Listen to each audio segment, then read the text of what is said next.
Welcome to the world of the house that grows. In an era of rising costs and static structures, how can we make homeownership more adaptable and resilient? Join guests Joe Esposito Sr. and Joey Esposito Jr. from Mesocore as they dive into the evolution of advanced dwelling units. We explore the engineering behind expandable housing from compact 420 square foot cores to 1,500 square foot family homes and discuss how shifting to a high-tech commodity-based manufacturing model is finally making durable housing accessible on a global scale. Today, the builders don't want to build small little houses. They want to build larger houses where they can make more money. So the builders have dried up the market. It's very difficult to find a new house that's like under $300,000, even under $400,000 anywhere in this country. Our concept of modular is let's make housing, at least on the affordable level or the level that most people would need, let's make it into a commodity similar to the way they build an automobile. Let's package it so that we can ship it anywhere in the world. I'd like to welcome everybody to the Construction Lending Podcast. I'm your host, Sean Ferris with Landgrill, and today we got two great guests from Mesocore. We've got Joe Esposito Sr., CEO of Mesocore, and we've got this is father-son duo. So we've got Joey Esposito Jr., VP of Business Development at Mesocore. So guys, great to have you on the podcast. First time ever father-son duo on here. So very this good. is exciting. Thank you, Sean. So where are you guys located? Our factory is in Riviera Beach, Florida. It's at Fiscal Court. It's just a 10-minute ride from the West Palm Beach Airport. And cool. We've been here for a good 10 years or so.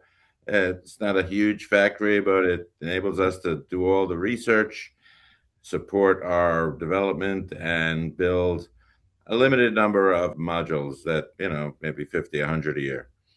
All right, you mentioned modulars, right? So for our audience out there, why don't you give us like a brief background of what you guys build out there? Well, sure. We developed a product that we start with a proprietary steel chassis that we designed, and it's built specifically for our needs, for our units. So we fabricate the steel in our factory and we finish it out with electric and the plumbing, all the way to the kitchen cabinets, counters, fixtures in the bathroom. So we're building a 20-foot modular core, and it has a couple designs that it ends up as. One model is our Model E ADU unit, which is 420 square feet when it's complete, but we can expand it on site if you need more square footage or if you want to grow with your unit at a later point down the road, 6 months, 2 years later. It lends itself to expansion. I mean, we have designs up to 1,500 square feet ultimately when the extra space is needed. So that's the pretty cool product that we've worked on and have gotten a lot of positive feedback from people who've been learning about it. Expandable cores is kind of something we're calling it. So 420 to 1,500 square feet, your extra space when you're ready and you need it. And how does it, so, when I think of, factory built housing and manufactured housing and, modular home housing kind of in this universe, you go to a builder show and there's all sorts of unique things out there. How does what you guys are doing differentiate from other like modular homes out there? What makes this really special at the end of the day? Yeah, our product and modular is a term to build off-site in our factory and bring it to the final site, meaning the premise that it's going to be built on. Now, most states have a program that accept modular construction because there's a process that you have to comply with. One is you have to be a licensed factory. You have to have a third-party quality control inspector. You have to apply with the state and comply with all its requirements to build off-site so that when it gets on site, the building inspectors are happy to move on and say the stuff that was the portion of it, that could be the whole thing or not, the portion of it that was built on in-site has already been inspected and so forth. So it allows you to build what normally could not be built on-site it allows you to build it in the factory. So that's generally the modular program. Our modular concept goes another level above that, and it's making a house a commodity. Many modular builders that they build extra wide side by side units, like one of, two of, they basically build the same way in the factory that they do on site. They just split the building in half and package it and they ship it on site. Now, because they're so big, usually those double wides are 13 by 40 foot structures that they're shipping, and they're not made for storing. They have to go directly from the factory directly to the site. And it's usually one or two of them, or maybe even more. So they have a built-in limitation on the distance they could service from their factory. Our concept of modular is, let's make housing, at least on the affordable level or the level that most people would need, let's make it into a commodity similar to the way they build an automobile. Let's make it, package it so that we can ship it anywhere in the world. If we could claim larger areas, which results into larger volumes for our factory, we can break through into a more productive, cost-effective system. It opens up many, many doors. I can go on and explain more, but it opens many doors to our process that differentiate us from the normal modular builder.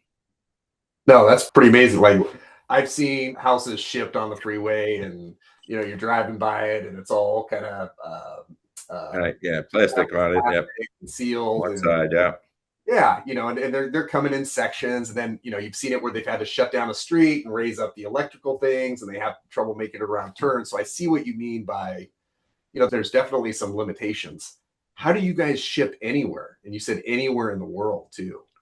Well, Yeah, so when our units are done in the factory, they are a 20-foot container with the same dimensions and the same methods of able to move it as any 20-foot container you see out there on the road. So truck, rail, even ocean freight. So it can be operated with the same cranes and trucks that move any container you see out there. You can move our containers, and they are an approved ABS shipping container as well. So we could put two on a truck in Florida and ship anywhere in the country. And if we need to, we could bring it to a port, put it on a ocean freight, and bring it out to Hawaii. It's designed to do that. It's weather tight. It could be stacked in a yard and put in inventory on different parts if needed. It lends itself great for a lot of, for easy transportation. Then those big modulars you were talking about, they're not where they're wide loads. Ours is not a wide load and can be moved about more efficiently.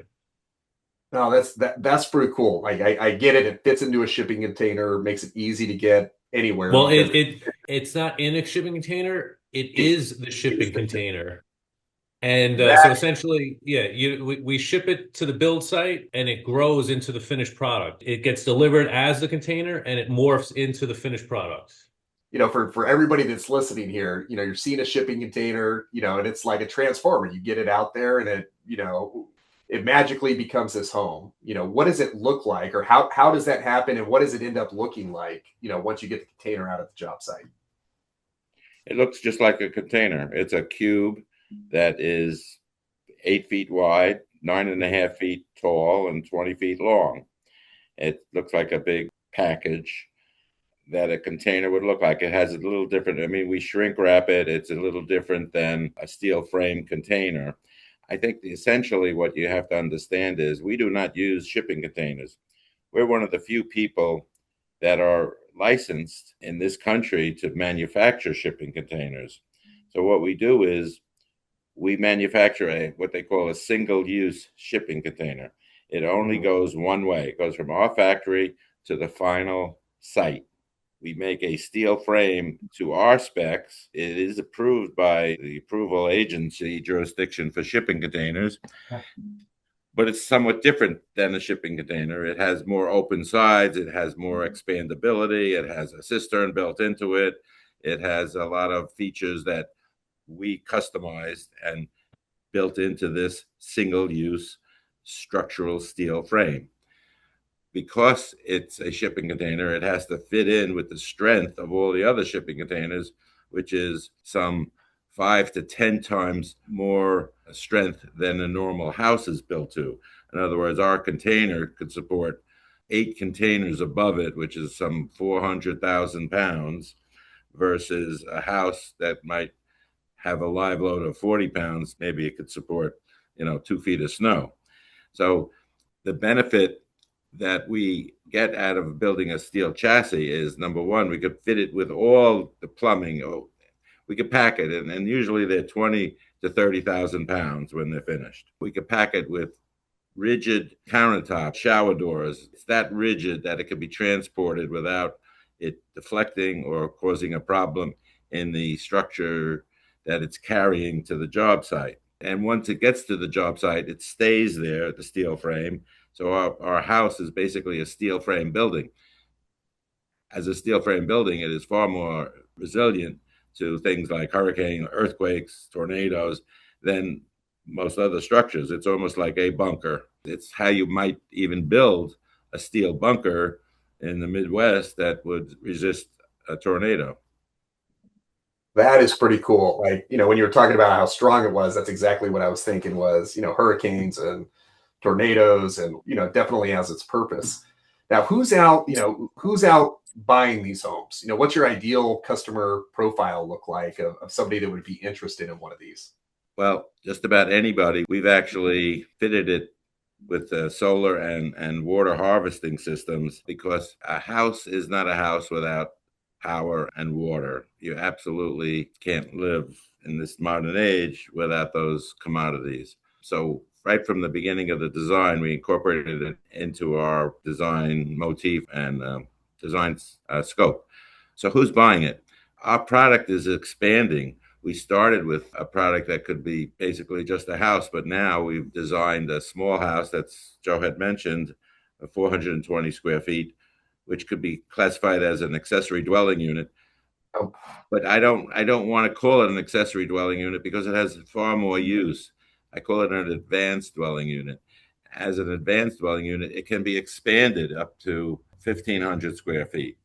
So that puts it in the market for hundreds of customers. It could be people that want a small house in the backyard for their caretaker or for their grown-up children that don't want to live in the same house, or the parents sometimes move out into the small house and give the bigger house to their married daughter who has 2 kids. So there's that market, generational housing splits. Then there's the market for small houses. Right now, part of the problem with getting into a house financially for a starting person coming into the world, just starting a new job and a career that doesn't have financial wealth at the time, but has a good future and a good job, is that the houses right today, the builders don't want to build small little houses. They want to build larger houses where they can make more money.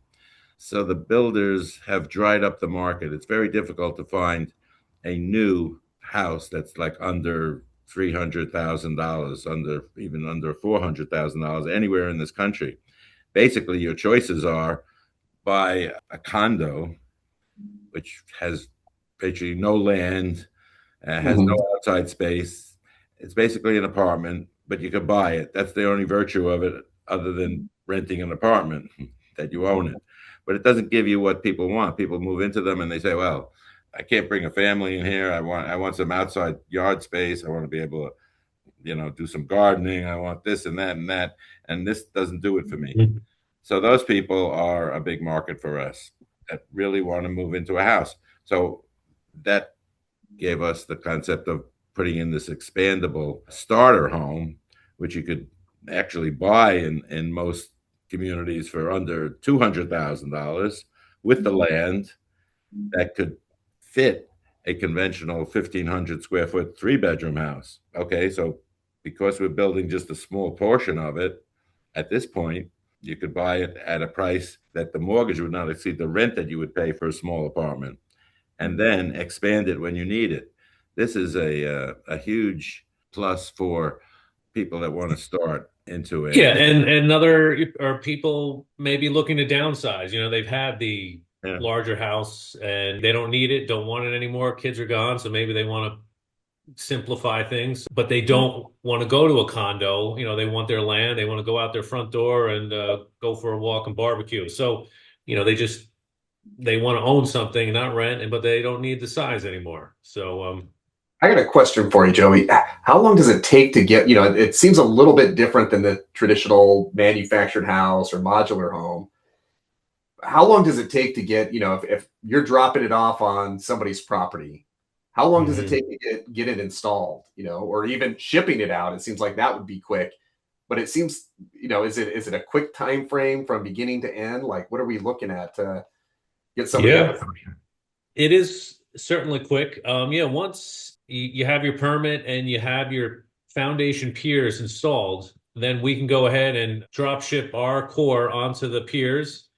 And now you're ready to open it up and build it. I mean, we believe in 10 days, the 420 square foot structure will be complete. Just the plumbing, the electric, all of those very important, but details, all that is completed and tested in our factory. So once it's there, your internal plumbing is done, your fixtures are installed, and the electrical is pre-wired into the panel. So it's simply pulling it out and putting it in the walls and finishing it up. So in 10 days, the unit can be complete, once you have your permits all squared away and the foundation's there. So it's very efficient and a quick build on site. You mentioned a pier foundation. Is that everything goes on a pier, or that's what you recommend? Or is there flexibility between slab and pier or block pier? What do you... The difference between, we have two products. We have one that goes to slab on grade and one that goes on piers. The slab on grade is going to be more costly because basically you've got more concrete. If you need to bring the grade up, which is often the case because you've got to bring the finished floor of the house higher than the crown of the road, you've got to bring in a lot of fill. You got to do the compaction. You got to do the soil testing. You got to make sure everything is good. Our house, because of its strength that we mentioned earlier, instead of a normal pier house that might need 20, 30 piers to support it, only needs 8 total piers. Really? Yeah, because the beams, the steel frame, span 20 feet. That's uncommon from a normal frame construction house. The other advantage of it being on piers are they are drier and less prone to being damp. There are various studies and experts that say concrete slabs could take 2 to 3 to 6 months to ultimately dry out. That means the concrete slab essentially has moisture in it for months. Now you put a vinyl floor on top of that, and you've got a situation that could cause problems. Yeah. A pier structure is supporting a floor with open space below it. It could be a crawl space or it could just be a space. It's accepted by all the building departments. It's accepted by the international building codes, the Florida building code, and so forth. You don't have to worry about the subfloor being damp or moist because it is not prone to accumulate moisture and hold it. So you have that advantage. The floor that we provide in our modular is like R20 insulation, and the insulation is closed cell vapor barrier so that the vapor doesn't come through. If any moisture does try to attack it as a closed cell foam, it will not absorb it, it will not hold it, it will reject it. That is as opposed to like a batt insulation, which is fiberglass, which will hold moisture. So basically the product has some advantages both in terms of cost and in terms of performance. This is super interesting, and I love the dynamics of the father-son team. I get to wake up every day and work with my dad and, love those dynamics, the good, the bad, the ugly that go along with them. Oh, yeah. I only know because I've been there. I think my question is, you guys, how did the father-son team came to be? How did this all happen of you guys working together? And, why did you even start up this business? Like what got attracted to you saying, hey, we want to go solve this problem? Well, I'll let my dad expand further, but he has a phenomenal background of what he's done in his past, and seeing his idea come to life and knowing it, it's a great idea, and it offers something that, I mean, the product has evolved and gotten so great now where we are. So it's exciting to get it out there and be a part of the business. So it was a easy decision to, be a part of the business and help it grow and make it to what we believe it'll go to. But yeah, I mean, my dad could expand further on it though. Yeah, absolutely. But yeah, it's a fun up and down ride working so close to your dad. That's for sure. All right, Joe, the question's now to you. What is your background in all this, and why did you even want to start up a company like this? Well, I grew up in Brooklyn. I went to college. I said, uh, and at that time, which was wow, 60 years ago, you were looking to be an engineer or a doctor or something like that. That's where you went. And so I looked at engineering and I said, it's too dry for me. It's too much.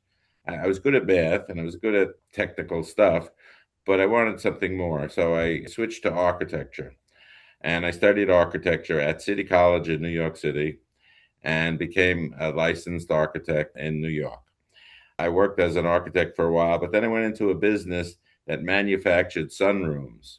I started a business with my brother, actually, who was a contractor, and we manufactured sunrooms, and it became a commodity business. We grew from a garage to a 250,000 square foot building in 10 years, and it, like a rocket ship, exploded. But that exposed me to another aspect of design, which was manufacturing.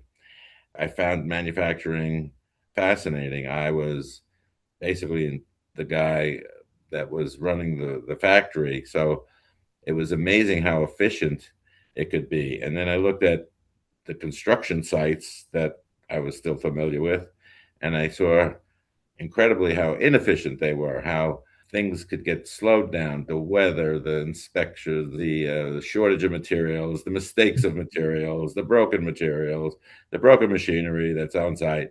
It was torturous. I said, man, we have to build, I have to build a house that could be built in a factory to capture this efficiency. So when I finally sold that business in 2001, I had the funds and the resources and the desire to go into a modular house system. And before that, I actually designed and built like a 60-foot yacht. And it taught me a lot more about manufacturing and use of space, because on a yacht, every cubic inch counts. So I put the two together and I felt that I was in a unique position in the world to bring a module that's manufactured to a high level of efficiency, utilizes space in a house the way it should be used, that it's precious and should be used like a commodity, like a yacht would use it. And I embarked on that program. And it's funny, when I was designing the yacht, I was always with my son. We would travel up and down the coast, and we learned to be together, and we learned some of the same concepts of living in a tight and compact and highly designed space. I don't know how it all happened, but that's my feeling of it. But then No, I love it started to grow on me, and I stayed with it. Yeah, I really, really, really love this story. And it doesn't sound like it's kind of been without challenges either. I mean, that's No, just a huge, huge journey. What are some of the challenges that you've ran into trying to grow a company like this? I mean, compliance. Compliance is needed in construction. You don't want people to build garbage that's going to be hanging out forever and a liability later on. But it's complicated, especially even in the modular space. You need to get approval from engineers and from quality control people, from the state, from building inspectors, from permits. Then there's zoning. We could build quicker and better houses if we could solve some of the red tape surrounding it. I think there's a better way to do it. Like California, like these ADUs that have been mandated by like the state of California at this point, and actually Florida is considering it right now, kind of wants to have pre-approved plans so that you can move quicker through the administrative process. This is a good step, but it's still bogged down in a lot of the historic cumbersomeness of inspectors, permitting agencies, zoning, manufacturer approvals, and all the stuff that you have to do to get building done. So that has been a huge challenge. And the other thing is you need capital. You need to be able to design, test designs, reevaluate it, go back, redo it, because there are so many solutions to any particular design or detail or problems that you have. And those solutions are changing, they're getting better. So you have to balance compliance, which wants to be static, and changes, which wants to be dynamic, to get them to work to the highest efficiency of both. That's a challenge to us. In any event, it's a critical and much needed product in the country, even in the world. So it's worth the fight. I agree. And, our audience is a bunch of construction lenders, and probably one of the questions they're asking is their world and finance relate to this. Or are your buyers able to get these financed pretty easily? Is there, an opportunity for them to come talk to you and learn more about your product and help with the financing for the people that are interested in this? Is that Joey does this. Yeah. I'm not a finance expert, but we work with a lender down by us locally, and they have a lot of products that current homeowners can use. There's a product where they look at the future value. Once, if you were to build a secondary structure in your backyard, they look at the future value of it. Then, they loan off that. So there's products out there. Our previous builds have gotten, they get insurance. They've been bought and sold. So, I think one advantage that a lender may like is the speed of the builds. You get to the completion a lot faster, so you can close the deal a lot sooner and move on to the next one for everyone. I think a lender would appreciate that very much so. Yeah, it sounds like short term would really play well or bode well, almost like you write a construction loan for 6 months and get it done, and with permits and getting the foundation and electrical to the site may take a little. That's going to be a majority of the time, but hey, when it comes to the big chunk of the construction loan, it's just a single disbursement and you're done. Get the CO. That's great. Any challenges on the financing side have you seen out there? That hasn't really been an issue. No major challenges yet. It comes down to whatever lender or product is being used, creating the schedule of the release of the funds. At what stage in the project is it going to be released? Because, it is a little unique. The product leaves the factory with a lot in it. The cabinets are there, the counters are there. So there's a lot of equity in the product right there. And then there's still, some of the site work and the build out on the land. So just creating the right schedule for everyone involved when it's shipped out of the factory, when it's delivered, and when the work starts. And, because it does go fast. So, just creating the right schedule of the funds coming to everyone involved can be a challenge, but anything can be figured out. So hey, it's a historical debate. It's always got to be fair. I think at the end of the day, it's always got to be fair. Talking through what the needs are and try to make that happen. And there is ways with insurance products to mitigate that risk and get you paid, at the same time, protect the homeowner and the borrower and the lender, all at the same thing. Right. What do you guys see, as you look out into the future, what do you guys see the future for Mesocore? Yeah, well, Sean, you gave us the perfect entree here. You mentioned insurance and financing. Envision an automobile, the progression of an automobile over the last 100 years has been immense. The product itself, the performance, the financing of it, the maintenance of it, the kind of technology that goes into it. That is where we see ourselves, at least I see. In terms of a house going that route, there are many things that aren't.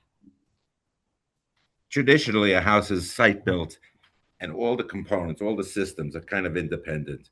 You have an air conditioning system and a boiler. You have a plumbing system. You have an electrical system. You have hot water system. If you were building an automobile or even a boat, if you made a self-contained product like our modular house, which has all these systems built in the factory, and you combined them and you brought them to an engineer, they would say, well, why don't, I mean, the air conditioner needs to work, and what does the air conditioner do? It transfers heat from the inside to the outside. That heat could heat the hot water. There are so many advantages that the site-built traditional method of building a house just doesn't tap into and can't capture because of the nature of the build. The companies that build hot water heaters don't build air conditioning. So that's what you get. You get one, and you get one of each. They could be integrated. It's almost like building they said solid state comes to mind. This could be a solid state house. If you improve it to a level where the technology is seamlessly integrated, you have a product that is basically a commodity that does its job to house a human being. And that is the ultimate goal of Mesocore. Yeah, and Sean, to expand I mean, you look at the state of housing in the country, there's a backlog of homes that are needed. I mean, I think we have a solution here to empower people to purchase their home at a lower price point and grow with it, and the house can grow with them and their needs. So, I mean, for example, in Gainesville, Florida, where we're planning on a development there, and we're going to start with our cores and expand them, and people are going to have the opportunity to buy their land and their home at a price point that you don't see a lot anymore. And it's for those new careers that people are just starting out. So, I mean, there's a bright future for this, and then the ADU market, in Florida, that's going to be a growing market too. That's another use of our modular structure. In addition to a living space, it could be an office, a podcast studio. There's a lot of uses. It's just a well-designed permanent structure that could be built quickly and withstand the test of time, and checks a lot of boxes for a lot of people. No, I absolutely love it. I think what you guys have created here is an amazing product with a phenomenal future, and I'm sure your customers are delighted, and people on this podcast are intrigued. But I just want to thank you both for being on the podcast today. It's been absolutely phenomenal. If people want to get in touch with either one of you, what's the best way for them to reach out to Mesocore and learn some more? Well, they can visit us online at mesocore.com, or you could send an email to info@mesocore.com, and additional contact info is on our website. And we have a YouTube channel, Facebook page, LinkedIn page. We're out there. Google us. This is fantastic. Joe Sr., Joey Jr., both of you, thank you so much for being on the podcast today. It was truly a pleasure. Hope to have you on again soon. Absolutely. Thank you for having us, Sean. Thank you. Thank you, Sean. Have a great day. This podcast is intended for educational and informational purposes only and does not replace independent professional judgment. Land Gorilla Inc. makes no representations, warranties, or promises for and disclaims any express or implied warranties related to content.